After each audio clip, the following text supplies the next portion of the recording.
Hey there, it's Tom Ryan, founder and CEO of ICR. Before we get into the next episode, I wanted to ask that you subscribe to the show. It'll help us get even more unique and interesting guests on the podcast and in turn continue to educate management teams and the growing ecosystem that creates value for fast-growing private and public companies. And while you're at it, head over to Apple Podcasts and leave us a 5-star rating. Very much appreciated.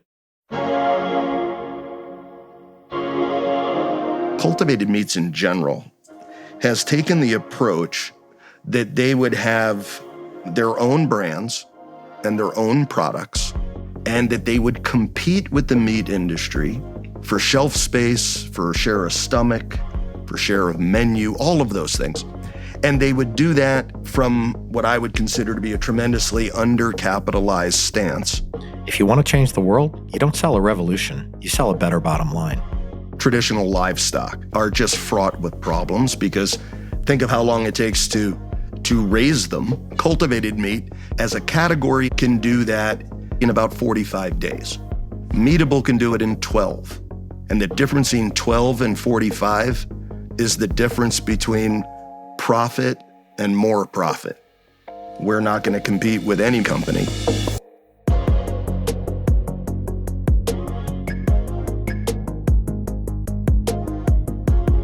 Being a public company can be hard. Small missteps can have outsized consequences. I'm Tom Ryan, founder and CEO of ICR, and over the last 25 years, we've helped thousands of companies understand and navigate the stock market and the media. We'll demystify these and other increasingly complex stakeholder groups so you can focus on what you do best, building your company and unlocking your true potential. This is Welcome to the Arena from ICR.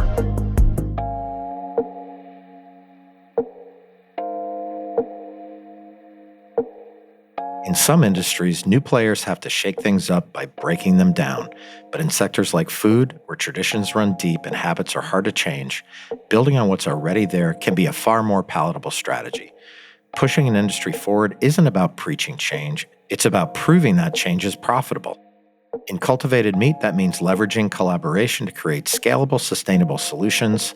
Today's guest is doing just that, bringing decades of industry experience to the table, partnering with key players, tackling global challenges, and redefining what's possible for the future of food. Today, we're sitting down with Jeff Tripician, CEO of Meatable, a Dutch biotech company dedicated to the development of cultivated meat products.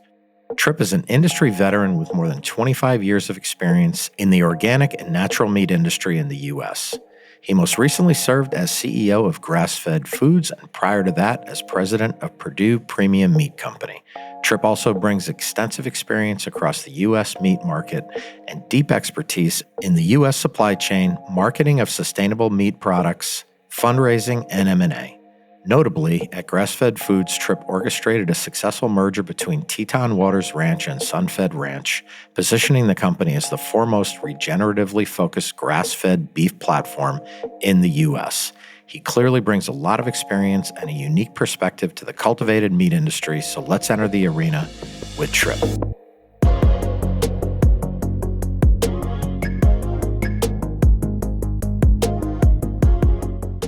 What I thought was so cool in preparing for this about your background, I think it's like pretty unique for the space.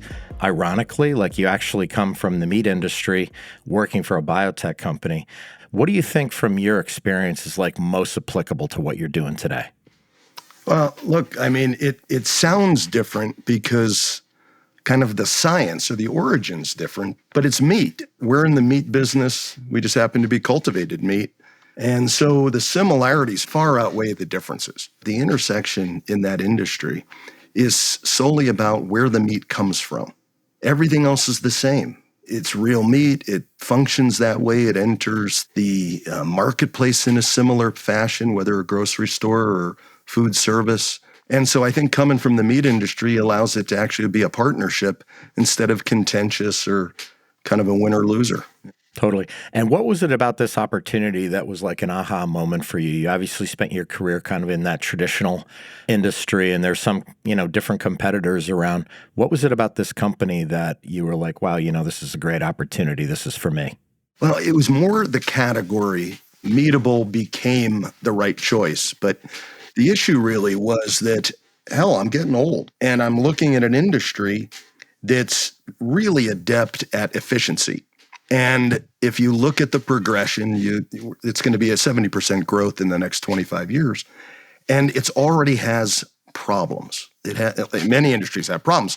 These are hard to fix. The amount of land is, not growing, the amount of water, topsoil, all those things that produce the product are pretty stressed right now. And you add 70% growth.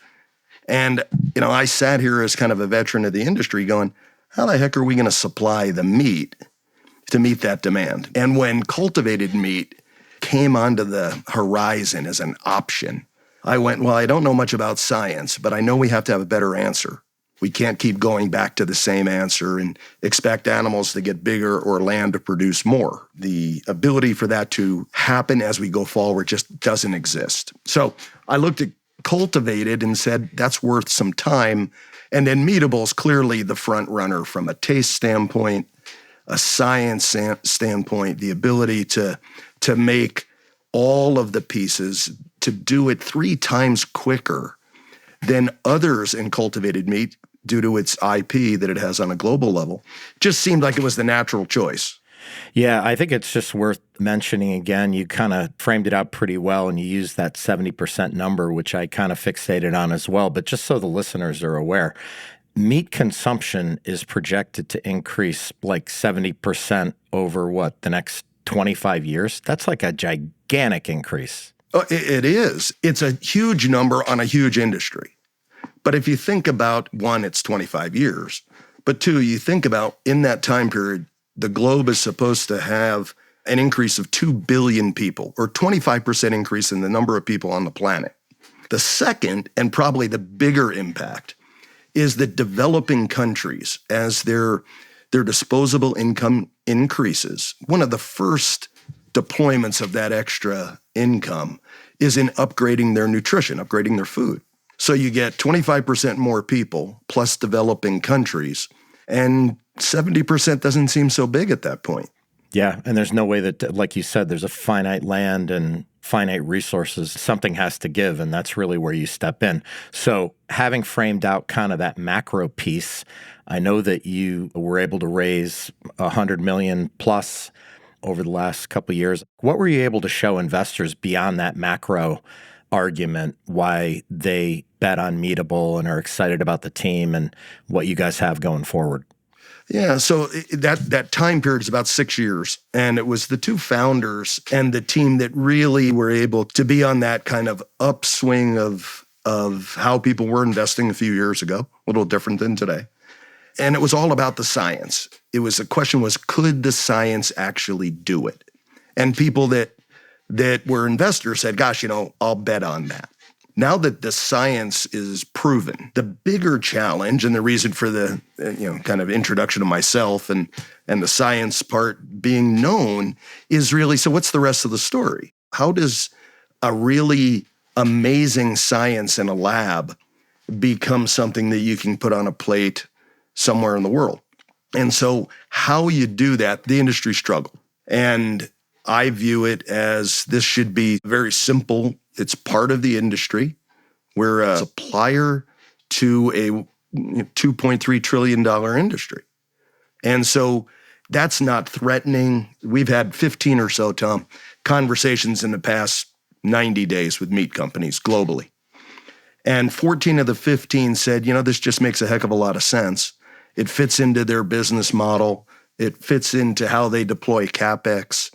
It fits into how they engineer products and formulate and distribute. So it's relatively easy for them to see this as a source of raw material. And so me joining that, I speak that language with those companies versus, say, a scientist that speaks a different language. Yeah, you're not a nerd, I can tell already. But but Trip, one thing that I thought was really cool is really how you cultivate the meat, the science of it, and how that's different from others in the industry in terms of how animals are treated and things like that. Like, how do you do it versus the rest of the industry? So I'll give you two, because there's two options. There's obviously traditional livestock, which are just fraught with problems, because think of how long it takes to raise them, and it's different based on protein. But cattle's 3+ years, and pigs are a year. And so you have to be able to understand supply, that lead time to meet demand, and then remember you have a whole animal and you only want to use pieces of it. And so it just gets very complicated and very elongated. Cultivated meat can do that as a category in about 45 days. So you go, wow, that's a tremendous improvement. Meatable can do it in 12. And think of the one thing meat industry really does great is they are efficient. And the difference in 12 and 45 is the difference between profit and more profit. And so what we have is a technology called Optiox that we have exclusive rights for in the food industry that allows it to both at the same time go much quicker, proliferation of cells, and the quality of the cells or differentiation, and that's taste. And so the difference here is it's 3 times faster, and the taste parity, because remember, it's real meat, is almost identical to traditional pork or beef. And the industry is at about 50% because they don't have that activator, that thing called Optiox. And so that's kind of the 1-2 punch is, can you do it efficiently, lower cost, and can it taste the way people expect it to? We've already proven that plant-based products people would like to try, but with the taste, not as many of them want to eat it twice. Totally. And so this allows us to not just feed a lot of people efficiently, but have them like the flavor. Yeah, it's like a win-win for everybody. It is. Yeah. And Trip, I think you specifically chose to launch with pork. What meat products are you working with? Why did you all decide to start that way? And, kind of where's the business today? Yeah, so the easy part, they started with pork because if you look on a global level, pork is quite significant. From the US, we have a different perspective on different proteins. And the second is the scientists that got involved in this early came from pharma. And pigs and humans are more similar genetically. And so they started with the protein or the animal that they were most familiar with in pharma, which was pigs. And so that's kind of why, but the difference between pigs and, say, cattle or chickens or poultry is slight in the development of cultivated meat. So if you can do one, you can, with some more time, do the others. And we're working on beef as we speak. It's about a year behind. But as far as the products, so the cells you develop are either fat or muscle cells, and then you blend them. You can also do whole muscle. Whole muscle, to me, is the last domain of cultivated meat. And I think so, not so much for the science, even though science is challenging. I think if you're a consumer, this is far more plausible in your mind to figure a hot dog or a sausage or a burrito or taco or dumpling. Those things have blended meat in them. They're ground and seasoned. Whereas a steak or a chop, you kind of scratch your head and say, I'm not sure about that, even though it's the same science. So we're starting with something that I think consumers are far more apt to try. I think they're going to like the flavor. They're going to love the predictability of it. It's the same no matter the season. You've had variability in product. We all have different cuts, different grasses they eat, all have different flavors that are imparted. In this, it's the same. And break down the business today. I know you talked earlier in the interview about the business model of really partnering. Where does the business stand today? Talk about the different partnerships you had. You just said that you're flying all over the world, talking to all these different companies. What do you have today kind of heading into 2025 and 2026? Sure. So first, it's an asset-light model. So very, very different than the industry. The industry is investing in brick and mortar, plants of very small size, and that I think are more pilot or proof of concept, but aren't commercially viable. And so As a supplier to the industry, what we've said we would do is be the licensor, think almost like a franchise, of the science and technology, the support, very much like the meat industry's done in the past, and work with a meat company in the geographies that they do business in to bring that science and technology to their plant where they invest CapEx, they invest it in their products under their brand name, and we're an Intel chip inside. And so the conversations was originally just exploration starting back in September. And we sat with a few potential partners in the meat industry, mainly out in Asia, because Asia's a little ahead of the rest of the globe as far as regulatory approval. And so we started talking to them about how this might work, and that quickly accelerated to a discussion about how the model works, how they would, how much lead time they would take, how much CapEx would need to be deployed, what's the geography, and what are the royalties, if you will. And so we, in the course of just 2 or 3 months, have had, like I said, 15 of those conversations. All but one has progressed, but the 14 we are in negotiations with varying levels, from specific countries they want to get a franchise for or the rights for, to actual partnerships on the development of the plant with a government, because something that as Americans we just don't think a lot about is food security. Totally. And there are countries that are saying, my gosh, we went through COVID and we found out we don't really make enough to feed our people. And how are we going to address that as time unfolds?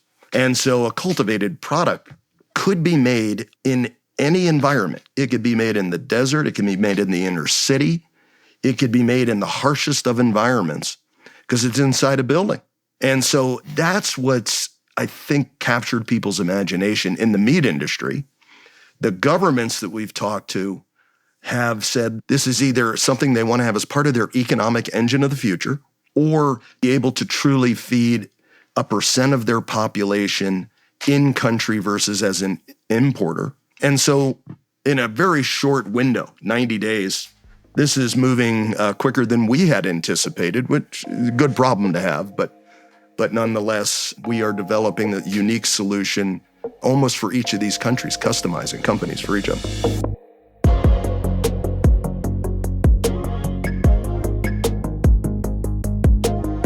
Lab-grown meat has been making waves in recent years, but not all the buzz has been positive. Recently, several U.S. states made headlines by approving bans on cultured meat, creating big challenges for the industry.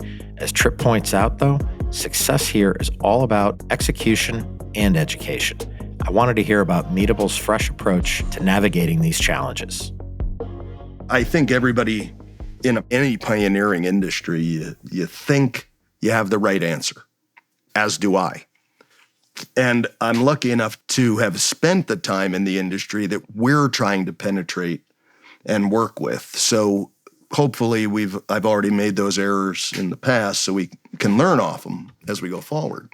But the industry in general, cultivated meats in general, has taken the approach that they would have their own brands and their own products, and that they would compete with the meat industry for shelf space, for share of stomach, for share of menu, all of those things. And they would do that from what I would consider to be a tremendously undercapitalized stance, and clearly not a global perspective. Those plants are expensive, $100, $200, $300 million. And so they couldn't do very many. They had to kind of pick their geography. And so that's the landscape. What we've said is we're not going to build any plants. We're not going to compete with any meat company, and we're going to license globally. So we couldn't be more different once you get past the actual meat. And even the meat's different in our case because it's what I call differentiated, and that means much more palatable. Yeah. Has it become like a political issue? People sometimes, if they don't understand something, they immediately like, whoa, hang on. Have you seen anything either prior to the new administration or with the new administration? I guess it depends on the country. It sure does. It does depend on the country. And so politics can be both good and bad, meaning you can look at this if you're a country that is food insecure, politics is good. Yep. Because they say this is a priority and they make it one. But I think you're right in general, which is if you don't know much about something and it could be threatening, you assume it's threatening. It's probably a survival skill. And so I think, for example, the U.S. looked at it that way. They said, gosh, I got a lot of farmers and ranchers. This could be bad, and let's object to it. And I've spent 40 years helping farmers and ranchers make a better living. And I would guarantee you not one farmer or rancher is going to be hurt in any way if cultivated meats were adopted broadly. And the reason is, with 70% growth, cultivated meat could take a small percent of the growth and still be phenomenally successful and not touch one of the current farmer or rancher's businesses today. Not one head. Yeah. The thing that I think people are missing, especially the U.S., is in the battle for kind of being a superpower. And we pick those categories. You pick energy, you pick defense. Why the U.S. would not look forward and pick food seems like a mistake. I'm encouraged that I think probably the current administration has much more of a let's use capitalism as a tool. Yep. And I would think things like cultivated meat would be one of the tools they should probably use. Yeah, and I would think part of the political argument is sustainability. We kind of talked about it, but like Absolutely. Climate change and water and soil quality and all of that. I mean, I would think that's a way to appeal to the political establishment, right? Well, especially if you get past climate change, if you put that aside for just a moment and said, let's just talk about soil and water, and know that soil and water grow or raise all of our food, whether whether it's wheat or corn or soy, or you keep going, and whether that's the U.S. or anywhere else, there's no other option. Any farmer or rancher will tell you their job is to grow soil, to grow the health, to grow the organic matter so that it produces more. And when you kind of max out the land and what it can do, and you add artificial things, fertilizer, pesticides, herbicides, things, you start to have runoff into the water. The water then becomes a problem. The land becomes less productive. 40% of the globe's agricultural land is considered depleted today. 40. It's insane. The projection is that by 2050, the same year we're supposed to have 70% more meat, the number will be 90% of ag land will be considered depleted by the UN. How can you have depleted soil and water that is now tainted with runoff? How do you produce more of anything? That's why I think cultivated products or other solutions that don't exist have to be developed with speed. Yeah. 10 billion people are going to eat 3 meals a day, hopefully. Yeah, totally. I mean, it sounds to me like the more you talk, this needs like an all-out advertising blitz for like every stakeholder, right? Because the one group we haven't really talked about is consumers. It's like you've got to really get this right with the food companies. It sounds like you've done that. There's great political arguments for this, as we just talked about. And then it's the consumer, right? And obviously, if meat becomes scarce, it's more of an embrace there, but there's an education there too, right? There is, and I'll tell you, that's the part that I think will be the easiest to do, given everything else we've said. And the reason I think that is I look at what's happened in the last 20 years in kind of the popular, most profitable, fastest growing sectors of food. You have natural and organic type grocery stores. Whole Foods and Sprouts, the Trader Joe's and Costco's, the largest organic food seller in the world.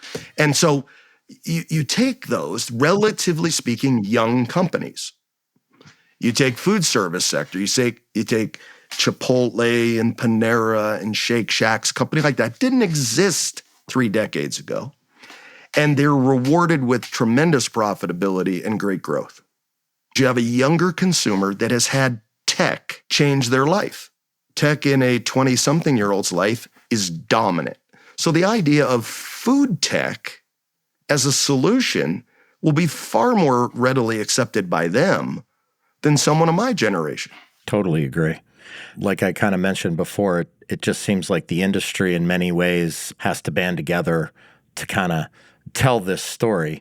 Some critics might say, the industry can't scale until it's like affordable and cheaper than traditional meat. Does that play a part? You described the economics a little bit, but like how would that work?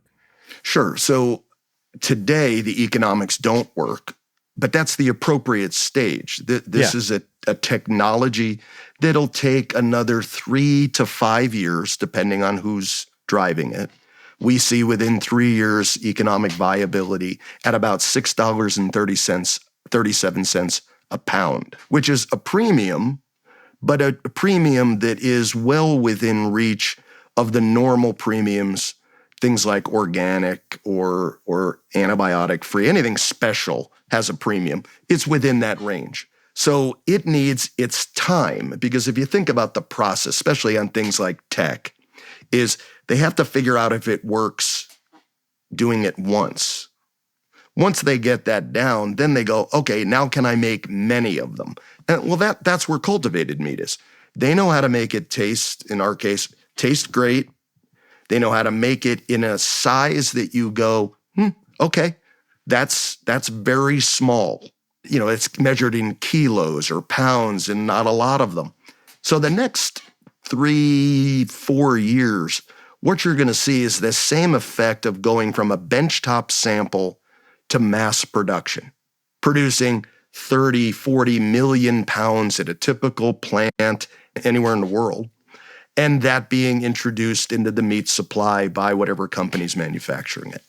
It's clear that that is the next domain. We're working with 3 other companies to perfect that, and it's just going to take a little time. No different than the first cell phone to the one I'm, have in my pocket took decades to go from ridiculously large and expensive to very handy and affordable.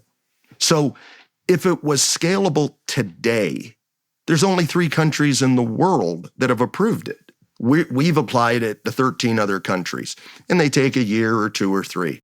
Well, by the time that's done, we'll have it at an affordable price. Plus the other asset you get out of doing that, you've got the playbook to like go to governments and get approved. Like that's not insignificant how you kind of put all that together, right? There's a whole program to that. There is. I mean, look, most of the countries, they do a great job ensuring safety. That's their job. They're not known for being fast, but boy, they get it right. And so now multiply that times a planet full of countries. They each have basically the same path, some different rules, some different things that interest them or concern them, but they do a good job. So understanding their rules and following them takes time and patience. I'm not fond of either. And so we've hired both, external folks and in-country experts in each country to navigate that. We're going to work on the science and the commercial model. We've got experts working with folks to get it done. Some countries, though, are just keen on having this work. Others just haven't spent the time on it. But by the time they're ready, and we have a plan to open business hubs in regions across the globe, by the time they're ready, so will the science, so will scalability, and as a result, so will the cost. Yeah, totally. And all of that creates a moat around Meatable, and not easy to compete with when you have that kind of head start. Trip, how about when you look at your to-do list for 2025, what are the kind of the top 3 things that get you fired up? What are you working on? What are you doing to create value in the business? Yeah, so, well, we start a fundraise because I want to make sure we have the financial wherewithal to make sure we don't take a shortcut as we go to market. So 1 is the financial path. 2 is the commercial model at the rate we're going will exceed expectation. I fully expect us to have meat company strategic partners in 5 to 10 countries by the end of the year. And then the part that we have less control over, we already mentioned, which is regulatory. will apply by 1st of February to 13 countries. They will move at the pace that they're comfortable moving to ensure the product meets whatever their criteria is, and will be a willing participant and cheerleader in that process.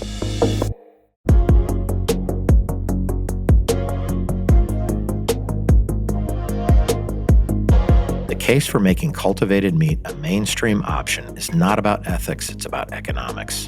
Meatable isn't looking to upend the meat industry by fighting against it. They're working within it to drive real change, offering a practical, scalable approach to address a global challenge. With Trip's deep connections to the conventional meat industry, Meatable has found an entry point that's adaptive and built for long-term success. Change won't happen overnight, but with their approach, the future of meat looks both sustainable and profitable. At Welcome to the Arena from ICR, we're working really hard to bring you exciting guests and great content. If you found this episode insightful, please subscribe to the show on your podcast app and leave us a 5-star rating. The more the show grows, the more interesting voices we can have on the podcast, and in turn, that should demystify a lot of the stakeholders around public companies and soon-to-be public companies. Thank you so much for listening.